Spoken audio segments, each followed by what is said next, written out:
আসসালামু আলাইকুম। সবাই কেমন আছেন? আশা করি সবাই ভালো আছেন। আজকে আমি আপনাদের দেখাবো চিংড়ি মাছ দিয়ে পাতাকপি ভাজা। এই ভাজিটা খেতে খুবই মজার। তাহলে চলুন কথা না বাড়িয়ে রেসিপিটা দেখিয়ে দিই। এখানে একটা পাতাকপি কুচি করে কেটে নিয়েছি এবং কিছুটা চিংড়ি মাছ কেটে নিয়েছি। প্রথমে আমরা কড়াইতে 4 টেবিল চামচ তেল নিয়েছি। তেলটা গরম হয়ে গেছে, এবার দিয়ে দিচ্ছি চিংড়ি মাছ। চিংড়ি মাছের মধ্যে হালকা একটু লবণ দিয়ে দিচ্ছি, এরপরে একটু হলুদ দিয়ে দিচ্ছি।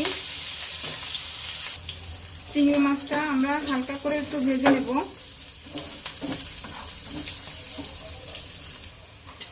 এরপরে মিডিয়াম সাইজের দুটা পেঁয়াজ কুচি, একটা রসুন কুচি এবং কাঁচা